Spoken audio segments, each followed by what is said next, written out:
Alright guys, we've got Simon and his capra out here at Hassan Falls in Lithgow, New South Wales. Here we go. He's got some mods on his capra here. Just a few. Yeah. We got the that. Trial front axle to give a bit of weight in the front. Yeah. Left the stock plastic full steer axle at the back, so to keep the 60/40 thing going on. Running Savoc servos, 46 kilo, the 1212 SGs. They're a little bit taller than a normal servo, but they have no problem fitting in the capra. I've lengthened the wheelbase, so it's now probably about 2.5 centimeters longer. That's an inch for you dudes in America. It's running Element Enduro shocks, but they're from the kit, so they're all alloy. They've got a great, they're just smooth as silk. You couldn't find shocks that are any better, I don't think. Maybe. But then again, I haven't tried the Gravtex, and they're my next port of call. So what axle housing is that on the front again? It's a Trial. Trial axle housing. Yeah, they call it a clear finish. Clear finish. Yeah, clear anodized finish. It's pretty. I got it going pretty well. I changed the tyres this week from the Proline trenches because they were a little bit lackluster, especially when it comes to dirt and trailing. But out here on the rocks, I'm running these RC full drive Baja claws, and they're a surprisingly good tyre. I've never used RC full drive tyres before, and these actually do a great job. Probably a bit grippier than the trenches. Yeah. Running a Hobby Wing 2300 act system. Spectrum 515 receiver. DX5 rugged radio. Yeah, it's not a bad kit. I've been probably working on it for 12 months to get it where it is now. And still we've got a bit to go, not too far I don't think. It's working well, a bit more weight. But it likes what it's doing. It's pretty capable rig. And it's good you got that dig and the four wheel steer. Yeah, the four wheel steer definitely makes up for a lot of stuff. Yeah. Just gives you more options. Yeah. As you can see, it's got better vertically now that I've extended the wheelbase.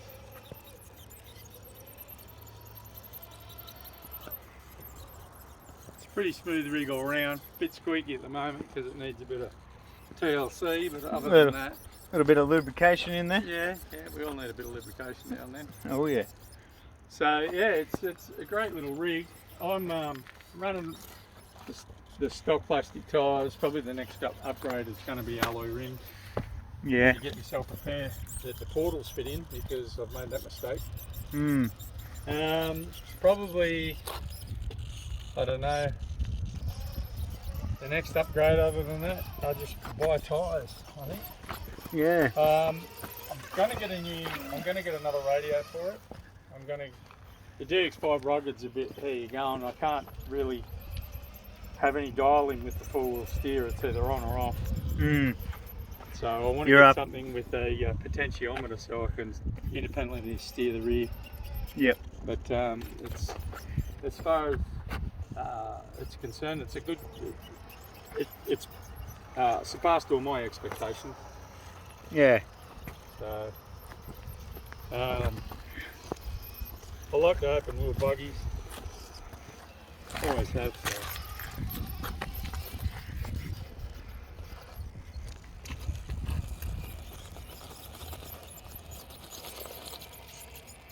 And the foams, you running the dual stage? Yeah, the Proline dual stage, soft outer. Yep. They're a little bit firm, but they do the job. The tyre has a hard time conforming sometimes, which affects the amount of grip that it's got, the traction. So, but your side hilling's improved. So Hmm.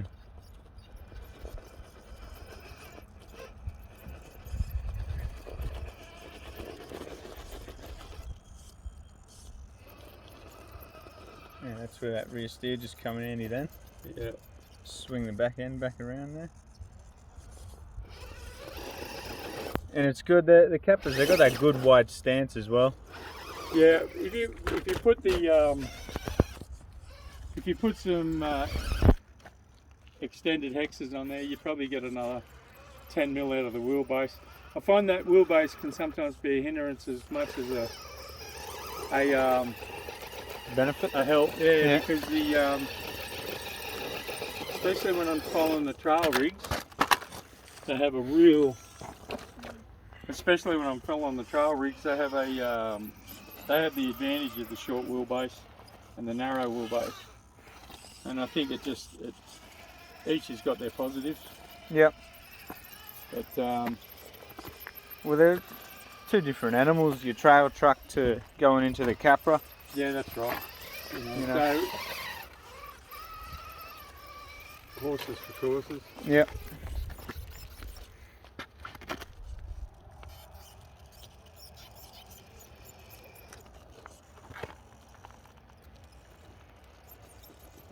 Yeah, look at that.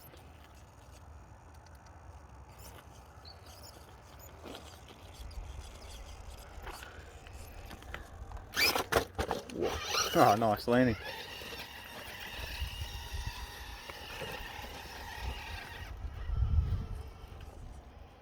And that axe system, it's nice and smooth, isn't it? Yeah, it's smooth. It's power. It's power efficient too. It's not same spot.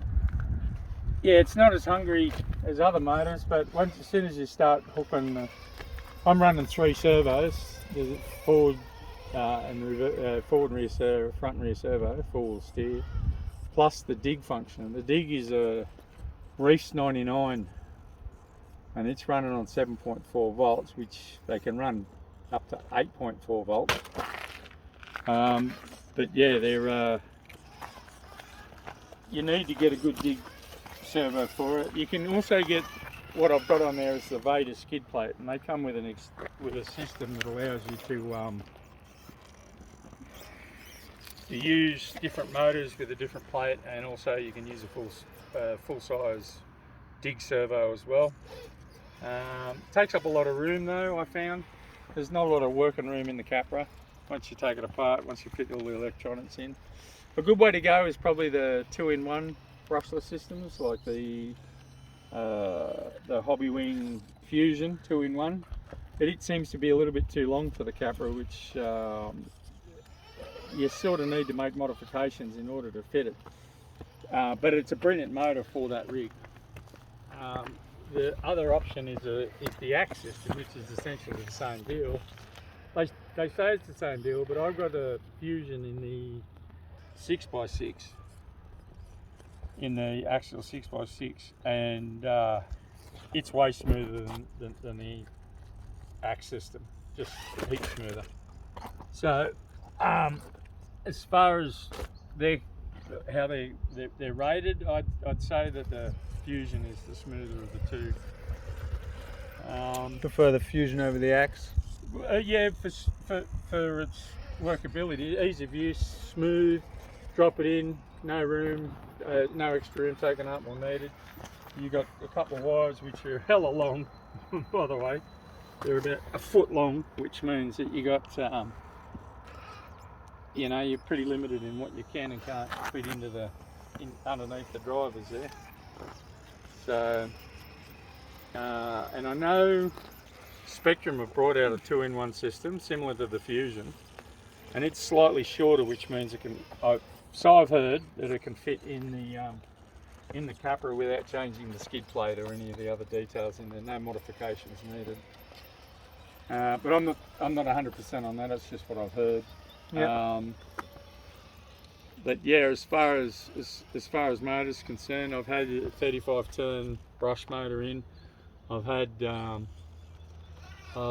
a 20 turn brush motor, and now I'm down to the Axe 2300, which which as far as I'm concerned, it's a marriage made in heaven.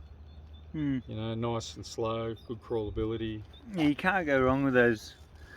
All the new censored motors for the crawlers. Yeah, if you're not class specific, or you've got your budget is a little bit flexible, then I'd consider a brushless motor. Yep. They're costly, but in my opinion, I think the cost is you're getting pretty much what you pay for. You're getting a system that can stop on a dime. It won't lose speed or torque going up or down hills. It's very user friendly. Idiot proof is another way to describe it. Yep. And the axe, it's good, hey? You got the Bluetooth. Yeah, the Bluetooth is and you need it for the capra. You got a Bluetooth to set up the ESC, and you just connect it up and hit a few buttons, and you're good to go. Especially with the capra, it allows you to not worry about getting a program card lead into the wiring or underneath the inside internally. You just hook it up with the Bluetooth, and Bob's your Arnie's live-in lover. Yeah, it's just very smooth. I love this car so much. I know why capra owners love the capra so much.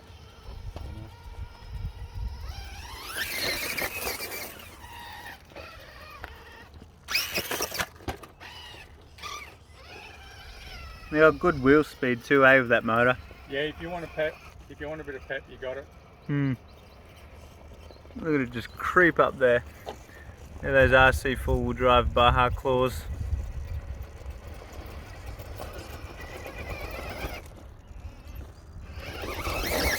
Very nice. Yeah, it is a pretty steep section just there.